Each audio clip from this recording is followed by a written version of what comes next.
क्या आपने कभी किसी उपवन को संजोते हुए माली को देखा है? कभी किसी एक वृक्ष पर दीमक लग जाते हैं। माली उस एक वृक्ष का नहीं, समस्त उपवन का उपचार करवाता है। अब आप कहेंगे ये कैसी मूर्खता है, दीमक एक वृक्ष पर लगे हैं, समस्त उपवन का उपचार किस लिए करवाना? अरे परिश्रम बचा सकते थे। किंतु माली अच्छे से जानता है दीमक भले ही एक वृक्ष पर लगे हो, नाश पूरे उपवन का कर सकते हैं।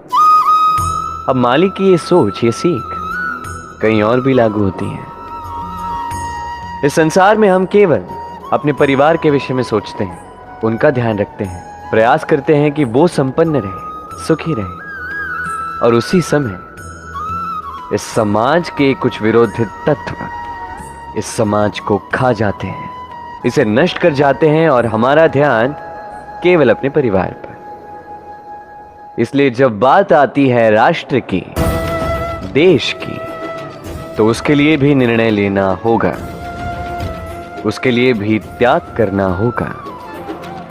और स्मरण रखिए, जो भी समस्या है उसका निवारण पूर्ण रूप से करना अनिवार्य है।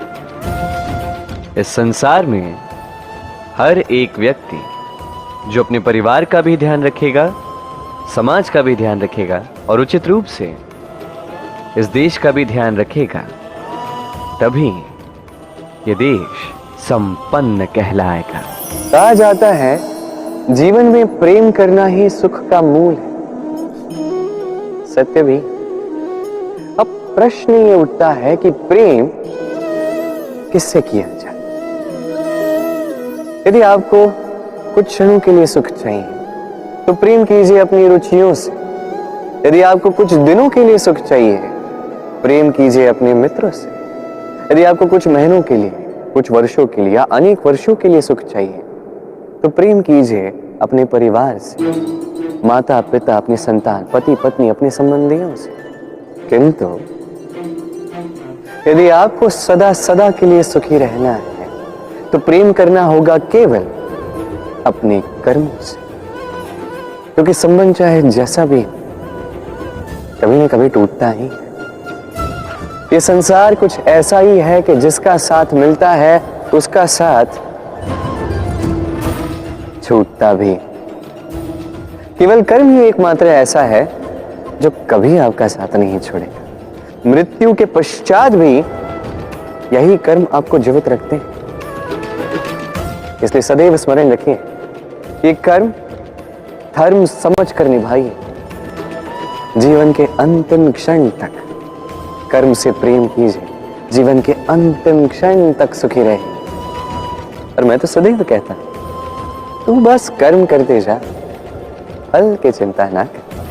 क्या आपने कभी जल को अपनी मुट्ठी में बंद रखने का प्रयास किया है? चलो आज करते।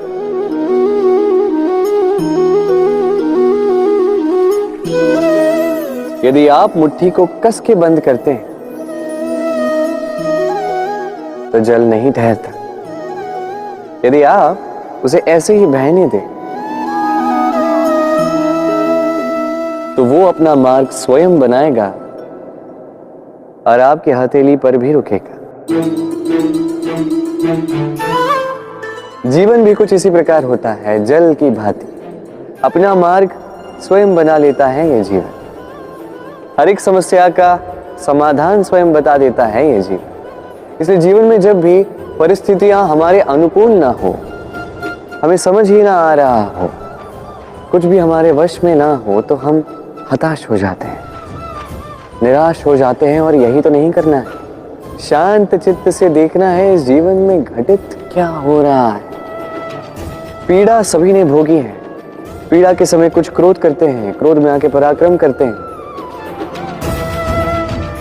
यही तो नहीं करना है। शांत चित्त से बस वो समझना है जो ये जीवन हमें सिखाना चाहता है। जीवन सब सिखाएगा, बस स्मरण रखिएगा। कब प्रयास करना है और कब प्रतीक्षा करनी है, ये आपको समझना होगा। कई सारे लोगों के मन में एक प्रश्न उठता है मुझे और राधा को लेकर। कहते हैं ना मैं और राधा साथ में रहते हैं, ना हमारा विवाह हुआ है। मैं यहाँ द्वारका में, राधा वहां बरसाना में, तब भी इतना प्रेम कैसे? ये संबंध है कैसा?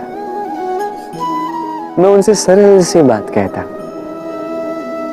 आप कभी अपने दर्पण में देखिए, अपनी दोनों आंखों को देखकर उनसे पूछिए कि ये दोनों आंखें एक साथ क्यों बंद होती हैं, एक साथ क्यों खुलती हैं, एक साथ क्यों सोती हैं, एक साथ क्यों रोती हैं? आजीवन किसी व्यक्ति से संपर्क बनाए रखा जा सकता है बिना उनसे मिले।